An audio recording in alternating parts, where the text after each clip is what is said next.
Hey guys, what's going on? Today I'm going to do something a little bit different. I was actually about to start on the review for the Airsoft GI Custom, but after doing the Zion Arm review, I wasn't able to provide a shooting video, and I really like to have shooting videos whenever I do airsoft gun reviews, even if it's just just to put some targets up and kind of see how it performs. You see the gun shoot. I think it's a good part of the video. So I was thinking about it, and normally whenever I shoot in the house, I just take a cardboard box filled with cardboard boxes and shoot into it to do like chrono and stuff like that. But I wanted to make something a little bit more sturdy. I went to Home Depot, I picked up this HDX tote, and then I had an old pillow laying around my house, and then a magnet rug. It's like one of those fiber rugs that's like real stiff, like an outdoor rug, like you wipe your shoes off on. I like these splatter burst targets right here just because it's a bunch of little bullseyes basically, and then whenever you shoot them with the airsoft gun, the yellow comes through. I got the lid here, so I'm going to measure out. I'm going to grab a permanent marker, and I'm going to go around this target. So I'm going to go ahead and put this target on here, get out my permanent, so I'm going to get this as lined up as possible here, and then I'm going to mark around it. Okay, just give it a quick mark. I've just lined it up to the weird little groove. I was on Evike and I saw a little target thing. It's like an auto reset target, and it was 25 bucks, and it was on clearance, Epic Deals or something like that. That's, man, 25 bucks, and then you got shipping, and on top of that, the thing normally is $50.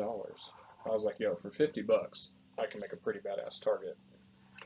Didn't have to worry about this at the old house, but hey, modern problems call for modern solutions, right? So I'll probably put 2 up here of those, and then 1 down here on that. With that being said, what I'm going to go ahead and do is I'm going to put a little notch directly in the center here so I can mount that magnet, just in case I need a little bit more room on the bottom. So that's what I got right here. So as you can see, got the line that goes all the way around, got a notch here. Should be good on top, should have plenty of room right here and right there. And now I'm going to get to cutting. I'm going to take this little razor knife, I'm going to cut. Honestly, I might just be able to cut it with this. Sometimes cutting plastic with these things can be a little treacherous, so we'll see.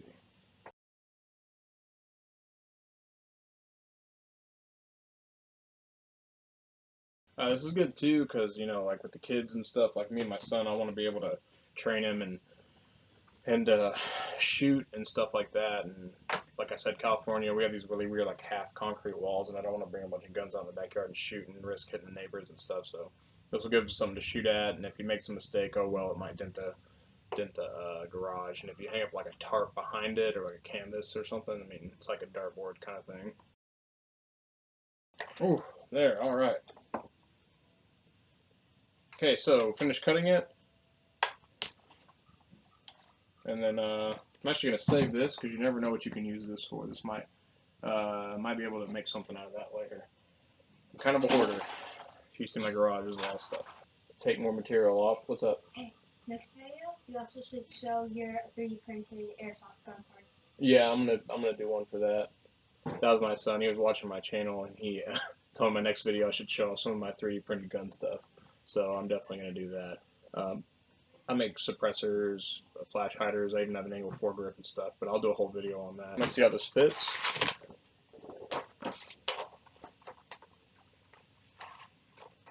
Like a glove. It's pretty much perfect. Awesome. So I have my magnet here. The backside magnets. So I'm going to go ahead and throw 2 of these on here. Perfect. Okay, so that's what we're looking at here. And then, like I said, I can even put one on the bottom. So that looks pretty good. So, and I can even put 2 of them down here, depending on how hard the airsoft gun shoots through it and everything. So I got this pillow, and I got this rug, which I'm already kind of regret buying just because the stuff is flying out. This may have not been the best one. I think any sort of thick rubber rug will work.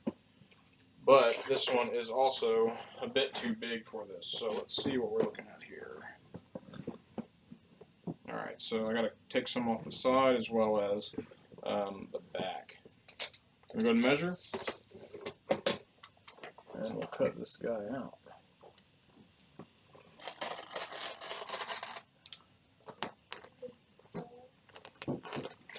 I'm going to trim 45 corners off the side because the tote's like rounded. So I'll do that real quick. Alright, that is absolutely perfect. That was some good eyeballing I did. Alright, so I got about 8 of these little deck screws. I had these just kind of sitting in my toolbox. Let's see where it goes here. Just going to give it a little zip in there.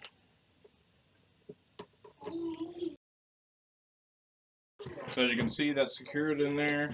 You can see the screws, and that ain't going nowhere. Put that pillow in there. It fits perfectly inside that box.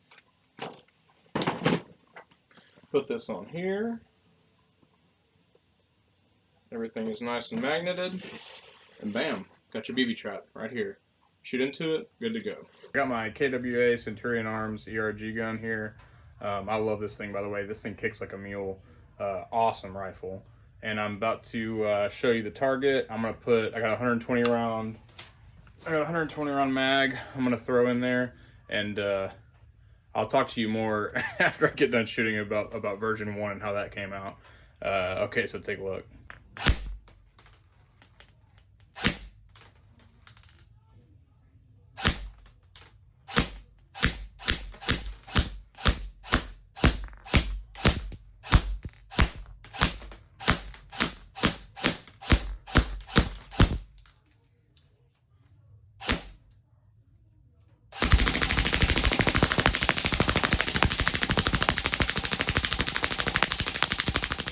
Alright, so as you can see from the test, I think we lost maybe one BB that bounced out.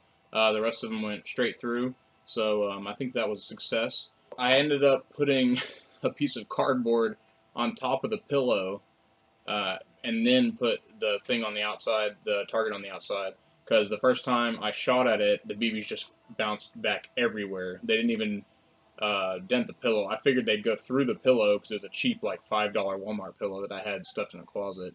But it didn't even make a dent on it. And I tried a 300 FPS gun, a 350, and a 400 just to see, and none of them penetrated. So I put up just a piece of cardboard from a box I had, and then they went through the cardboard, hit the pillow, that dampened the impact, and they didn't bounce out. So highly recommend that. And you can change cardboard out every couple of weeks or so, no big deal. And the magnetic clips worked great. I super glued them to the back. So that way I could pull them on and take them off and everything. The super glue and the magnet side didn't hold very well. They're kind of sketch. So I'd highly recommend maybe trying hot glue and just dousing it with it. I'm sure there's like an epoxy. I got a bunch of epoxy and stuff too. I'll probably reinforce them later.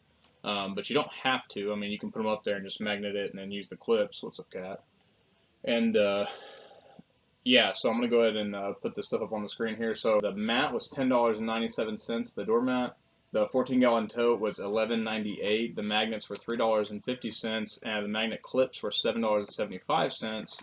And the total of that was $34.02. So under $35, and you can make that target, which I just showed you and gave you a pretty good how-to to make the thing. I only put 120 rounds into it, but given the fact that on the first version the pillow didn't even get dented, I'm pretty sure I probably didn't even need the mat in the back in the first place.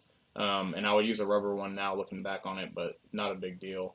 But I think you can probably get a couple thousand rounds in that before the pillow starts breaking down. And you can go get a pillow for $5 at Walmart and throw it in there. So I guess, if you want to get $40 if you have to buy a pillow, but I'm sure you have an old ass pillow in your house somewhere. Everybody's got that one pillow that needs to be replaced. Come on. The Splatterburst Target's the one I was shooting at. A 50 pack of those is $33. I mean, super cheap. If you get the 10 pack, it's like $10, and then if you get the so that's like $30 for 30 targets. So just buy the 50 pack if you can. They make a whole slew of Splatterburst targets. There's like the normal police training targets, like just a silhouette. There's a bunch of other ones. There's like Battleship you can play, like all kinds of cool. All in all, I think that was pretty successful. If you build one, hey, give me a shout out on the comments and just let me know how it went. If you see any improvements, which I'm sure there is, because that's kind of like an off the top of my head while I was walking around at Home Depot type of thing, go ahead and post them down there. I'll put a link to all the materials that I used in this video description as well as the Splatterburst targets. But that's pretty much it, man. So y'all take it easy, and I'll see y'all. I always say that. I always say I'll see you next time, but it sounds dumb. Why do I do that? Anyway, have a good day.